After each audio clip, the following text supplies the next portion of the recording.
Are you there? Are we connected?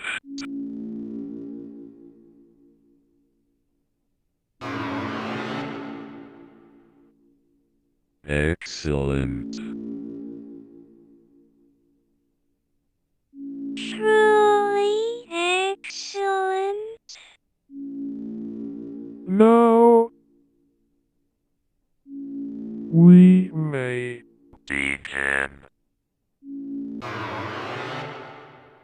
As I'm sure many of you watching this are aware, Deltarune's community has an absolutely massive theory crafting scene. Whether it's the more popular and plausible theories such as Death's Knight, whether it's some outlandish theories like Jaru's theories, or even joke theories that aren't really meant to be taken seriously like Pirate Gaster, I've been a fan of Deltarune ever since I was 10 years old, which, by the way, is when Chapter 1 first released. And over the 8 years the game has evolved, so too has the theory crafting scene. Back during Chapter 1, it was primarily MatPat's theories, and a whole lot of, oh my god, Chris is gonna kill everybody in Chapter 2! And with each chapter that's come out, one thing has remained constant. A lot of our theories have been proven wrong. Nowadays, the theory crafting scene in the Deltarune community is much more complex and a lot larger than it used to be. And to be honest, the amount of room for theory crafting is one of my favorite parts of Deltarune. It's genuinely fun to try and fit all of the puzzle pieces together and find an explanation, and unlike something like, say, FNAF, everything's been very clearly planned out. At the top of all of Deltarune's theories, though, is one character who's very enigmatic. Somebody who was teased all the way back in Undertale, a character that is very important to the story of Deltarune,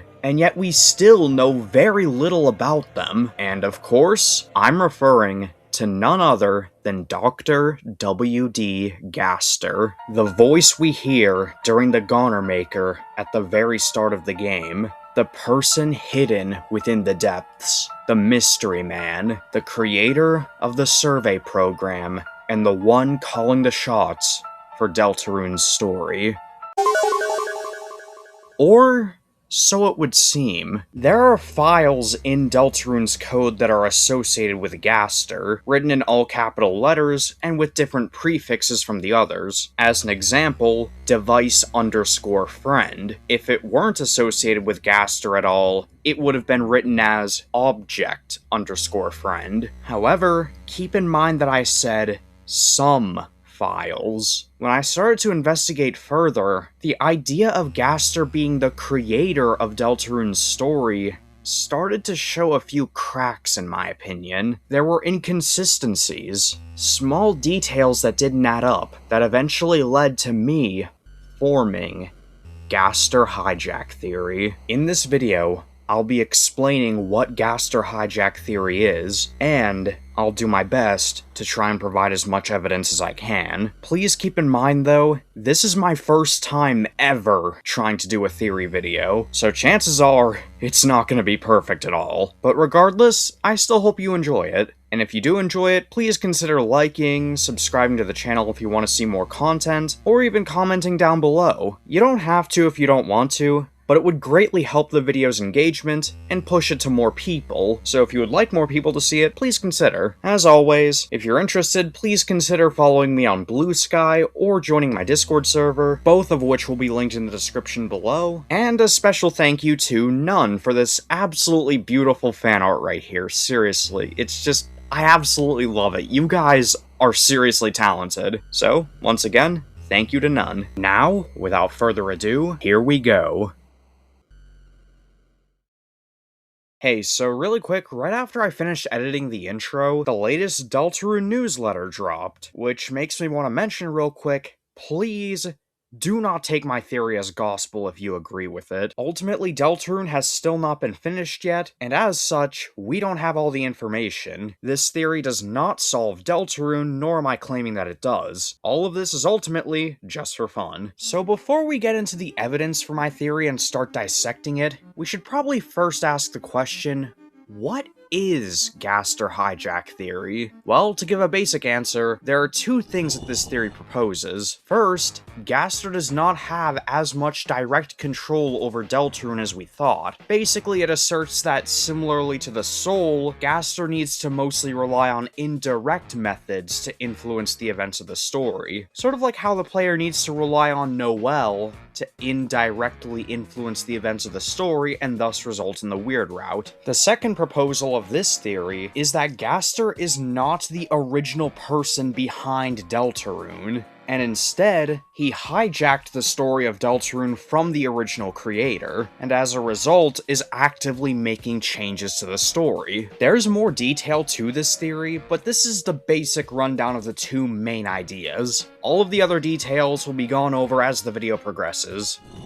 First, let's talk about the actual Goner Maker itself. Have you ever stopped to think about how odd this whole sequence is? The actual customization sequence is really strange. At first, all of the heads look fairly different from each other, but then the torsos start to look more similar, and then the legs almost all look the same except for the last one, which is just a flipped version of the normal legs. It's very unpolished feeling. The fact that each body part loses its uniqueness as it goes on makes it feel as though it was put together in a hurry, like it was rushed. The vessel, too, doesn't quite look human, and not in the same way that Chris does where their skin is entirely yellow or blue in the Dark World. Instead, the vessel completely lacks color, and it has absolutely no facial features. The lack of color, of course, calls back to the Goners from Undertale, but it also puts me in mind of Man Country, and specifically the one quote from the Seven Flying Aces. "Copies are monochrome, but you colored each of us in with care." The vessel we create is completely monochrome. Of course, this could just be because we have yet to color it in, but it could also be interpreted as the creator didn't have time to color it in. The customizations of the vessel, too, are extremely broad, which would make a lot of sense if the entire sequence was slapped together in a hurry, if Gaster didn't have enough time to get the finer customization details. And then of course there's the abrupt cutoff for the Goner Maker sequence.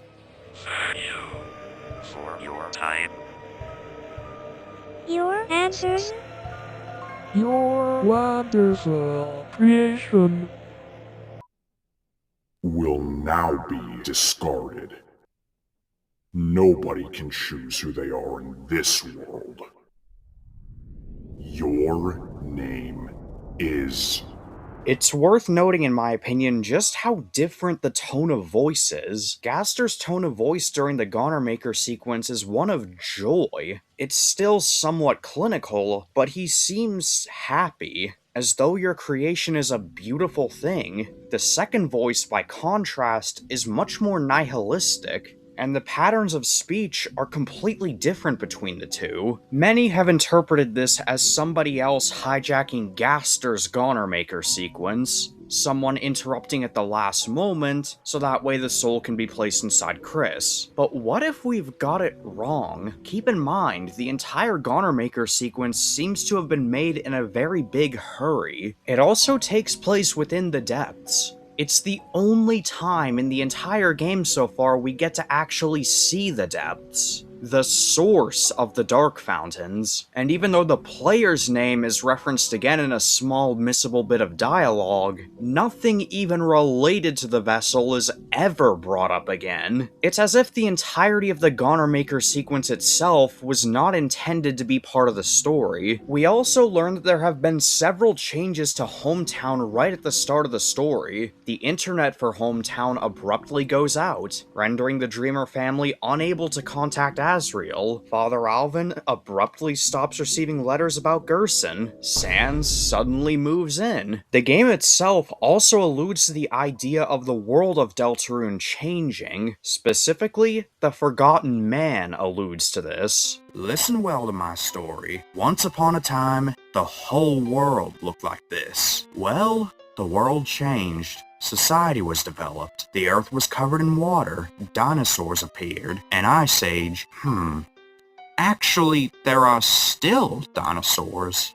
Is it mixed up? This is likely referring to the dinosaur monsters we meet in the game, the most important of which being Susie. Granted, we don't know specifically what animal Susie is meant to resemble. However, she does bear a striking resemblance to some sort of reptile, and dinosaurs were reptiles. This also fits with her sharp teeth and her tail. Now, think back on the way we're first introduced to Susie. She barges into class late. The music cuts out. Alphys reacts surprised, albeit scared, but the important part is the surprised aspect. She wasn't expecting Susie to barge in. And now, this next part, maybe I'm thinking a little bit too deep into it, and maybe this was just used for dramatic effect, but the music cutting out here really makes it seem like this was not originally intended to happen. It's as though Susie interrupted the intended course of events. And in the prophecy,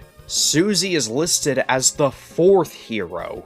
Quote, "And last was the girl, at last was the girl," and the prophecy panel shows Susie's Rude Buster. As such, it would follow that Noelle was listed as the second hero. Given the order, you would expect us to meet Susie last, but no. Susie joins our party in place of the second hero. Noelle joins our party in place of the fourth hero. The original intended course of events has been disrupted, and notably, Ralsei gets surprised by multiple events in the game. Given that he's memorized the full prophecy, that's only possible if events have been happening that haven't been named in the prophecy, or there have been events that have happened that have contradicted the prophecy. We know that in universe, the prophecy is the story of Deltarune. After all, it literally is called the Tale of Deltarune. It's codified to be the story of the game,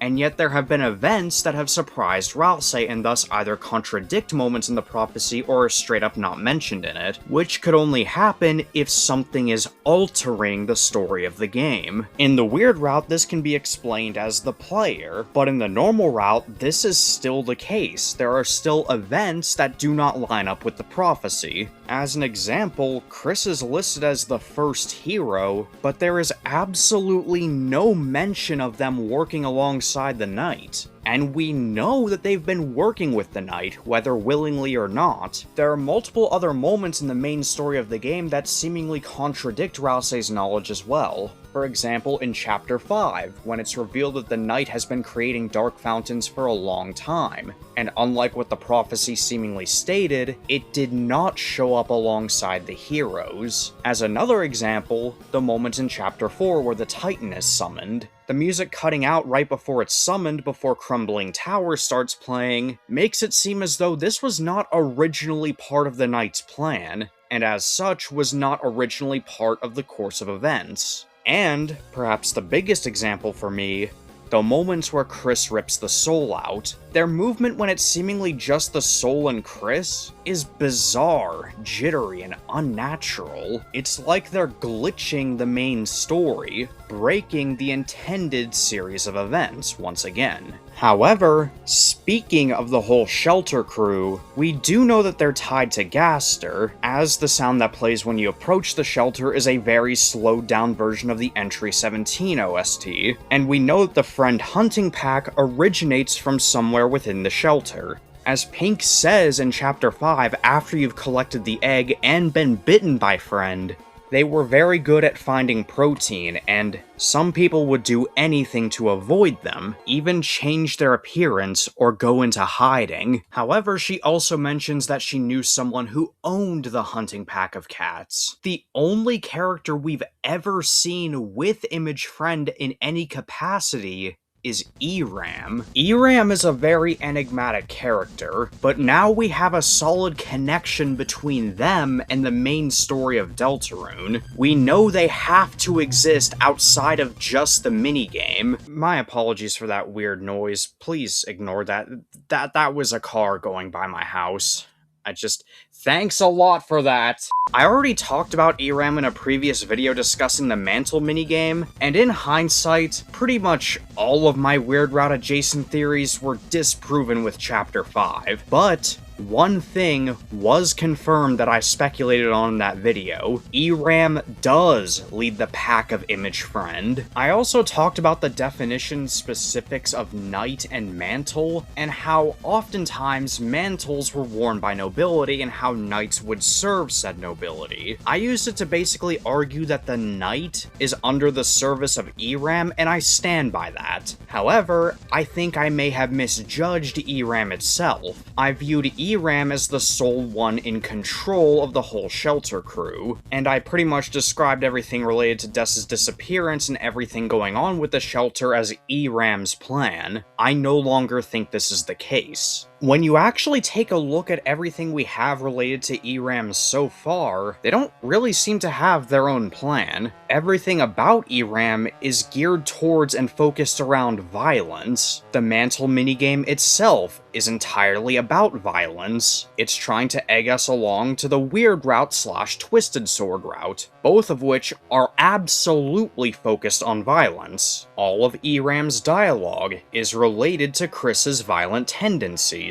ERAM encourages Chris's violence, and one detail that I only noticed right before making this video, during the fight when you defeat one of the Image Friend enemies, ERAM cackles. The only thing ERAM seems to be personally focused on is spreading violence. So how could such a simple-minded creature be responsible for such a grand master plan? Well, in my opinion, there's a simple explanation. Remember how I mentioned that the whole shelter crew is connected to Gaster? I think that's who ERAM is taking orders from. They are acting directly on the behalf of Gaster. You might be wondering why Gaster can't do this himself, but remember the proposal at the start of the video. The proposal that Gaster does not have as much direct control as we thought. In a similar situation to the player, I think that Gaster has to rely on indirect means of enforcing his control, just like how we have to rely on manipulating Noelle in the weird route to change the story. I think Gaster needs to rely on the shelter crew to enact his changes to the story. It's also worth noting that ERAM has horns just like how Chris used to wear a horned headband,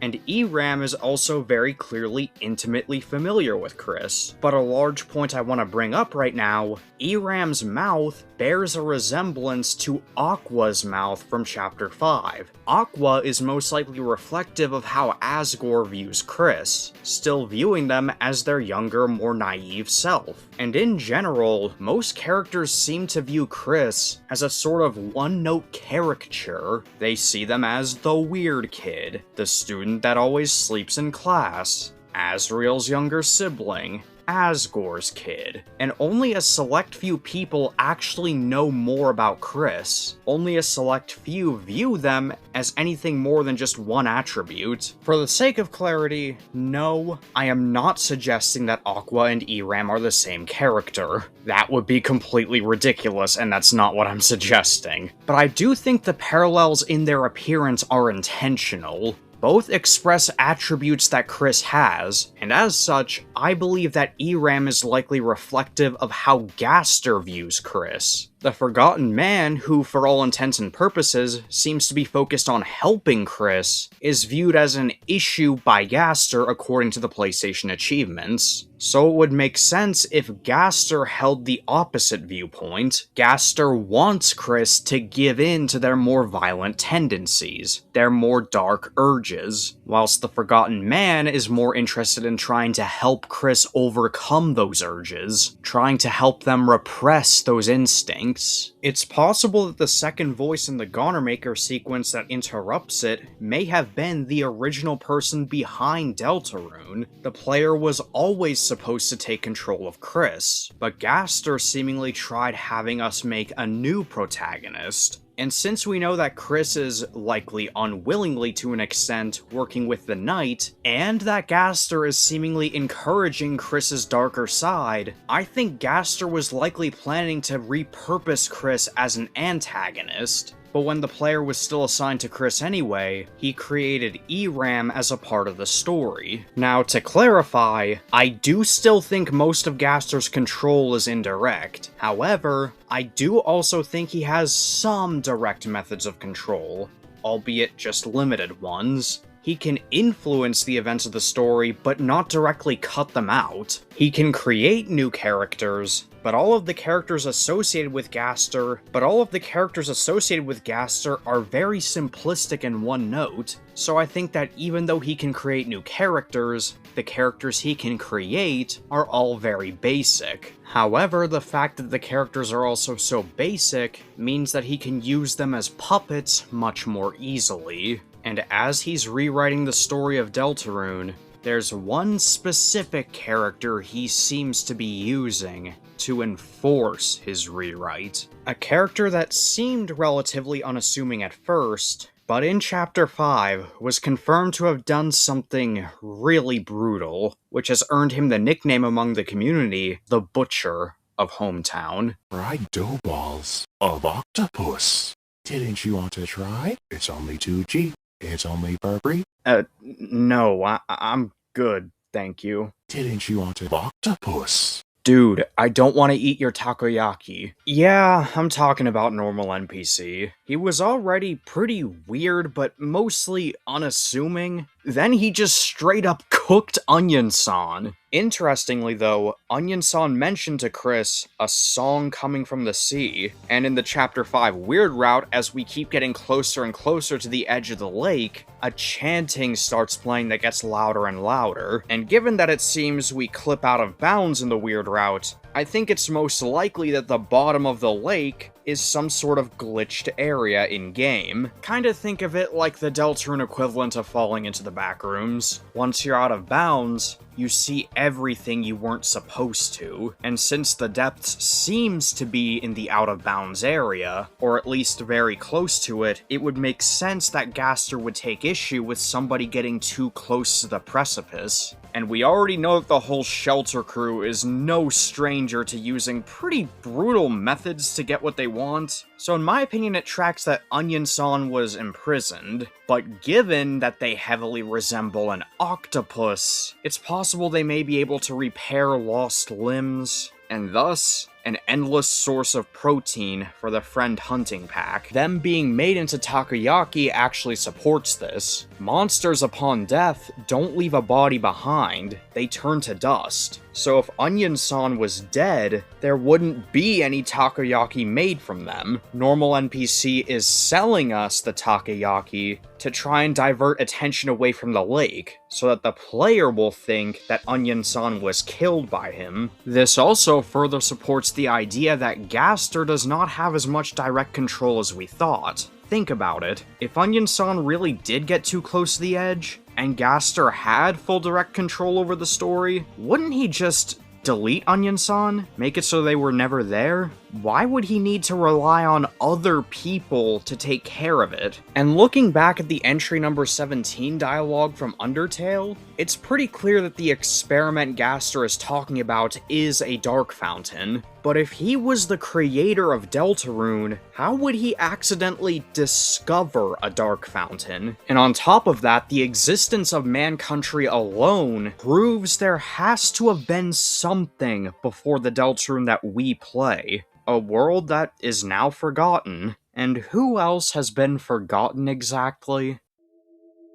Alright, the Forgotten Man. The only places we ever find him where he gives us the eggs are all rooms in between, except for Man Country, the only place left where he can talk. Given that people seem to have forgotten certain things about Hometown in the Light World, I think the Forgotten Man might have been an important character from the original Deltarune story, before Gaster came along. But Gaster couldn't hunt the Forgotten Man down, because the Forgotten Man hid. And since we know that the friend hunting pack is attracted to protein, and since we know the hunting pack was connected to Dessa's disappearance, and since eggs are a good source of protein, and since we know that the eggs are evidence for something, I think the eggs are evidence for what really happened to Des.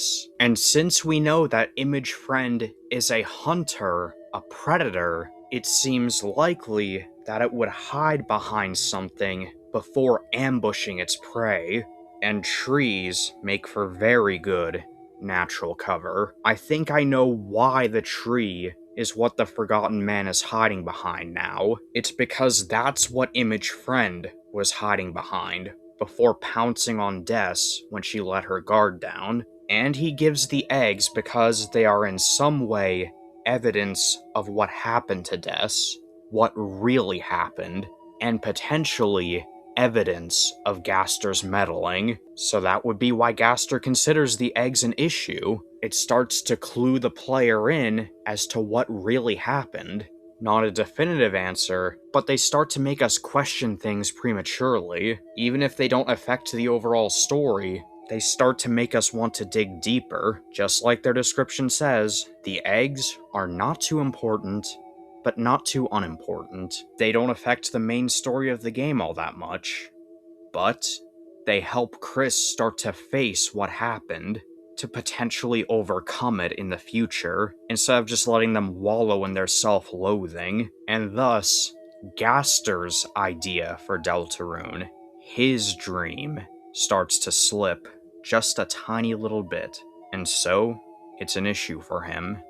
Hence why the Friend Hunting Pack is trying to hunt down the Forgotten Man. It's also worth noting that every Shadow Crystal boss, with the exception of the Knight, does not do what their Shadow Crystals were intending them to do. Jevil, before he can really use the power of his Shadow Crystal, is locked away. Spamton, with the mysterious voice on the phone, likely connected to Gaster, ends up almost signing a contract with Tenna, and thus, he nearly exposed the secret, and so the hunting squad of friends was sent after him. Meanwhile, Gerson and Pink both reject their Shadow Crystals outright, refusing to use them, and it's worth noting that with the exception of Spamton's Shadow Crystal, all of the Shadow Crystals we find seem to have been deliberately given to their respective bosses. The only one that can really be explained away as something else is Spamton's, as we know that the Neo robot was Metaton's ideal body, and so the Shadow Crystal could be Metaton's lost dream.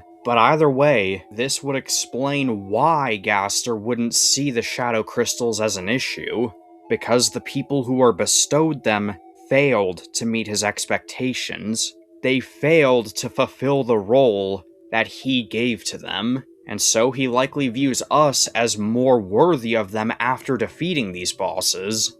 And with that having been said, here is the complete summary of my theory.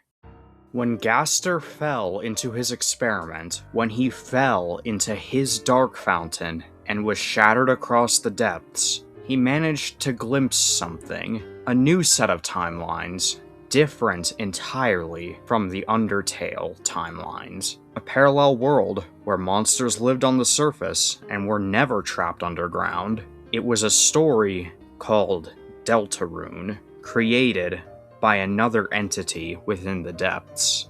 The story began happily, but took a dark turn. Every future event coded into the prophecy, and at the end of the story, a tragedy that could not be avoided, and a complex protagonist, Chris. Gaster viewed this, and he fell in love with this new world, but he wanted something. He wanted something different. He wanted to see if he could change the story. And so began his new experiment. He hijacked Deltarune. He hijacked the device. He couldn't quite take 100% control, but he could influence the story. Anybody part of the original story that he did not want, he used his creations, the hunting pack of cats, to track them down. And he began his first alteration. He created the survey program to connect the player to the world of Deltarune. He tried to create a new protagonist, and repurpose Chris as a villain. But towards the end of the creation sequence, the original creator of Deltarune intercepted the Goner Maker, and in a brief attempt to course correct, reassigned the soul back into Chris. So, in order to try and find a loophole, Gaster created ERAM, a reflection of how he viewed Chris, a sadistic, malevolent, violent being, even though it wasn't the real Chris. And he used his indirect control to get Chris to work for the Knight. But Gaster couldn't hunt down one character, who may have originally even been important in the story he first glimpsed. Just a man who was forgotten, but with him he carried eggs. And as the game began, Gaster, in real time, started making alterations, such as Susie showing up to class late, and disposing of Onion-san when they came too close to learning the truth. And he changed aspects of the backstory too, making it so that the Knight showed up before it was supposed to. But one character started to catch on. One character started to notice something isn't right. A girl by the name of December Holiday. She was the first character to be successfully hunted down by the pack of hunting cats. But the town remembered her. It left a permanent mark on the game's story, but as such, it changed the story. Gaster is achieving his dream of a new Deltarune, and regardless of which route you take, or how the ending goes, Gaster will soon achieve the end of his Deltarune. So, that was my first theory video, Gaster Hijack theory. Once again, I'm not gonna claim this theory solves Deltarune by any means, because genuinely that's not what I'm trying to do with it. If you agree with the theory, please don't take it as gospel. Ultimately, this was just made for fun, and there's a very high chance that I'm wrong about basically everything. And if you disagree with the theory, please just remember to be civil about it. I know this wasn't as much of a theatrical production as my big video essays. I wasn't really as concerned with fancy editing or anything like that on this one, but regardless, I still hope you really enjoyed this video. And thank you all for your support on the channel lately, it really has meant a lot to me. You guys are an absolutely incredible community, and I love and appreciate every single one of you from the bottom of my heart. Thank you for watching, and I'll see you in the next video.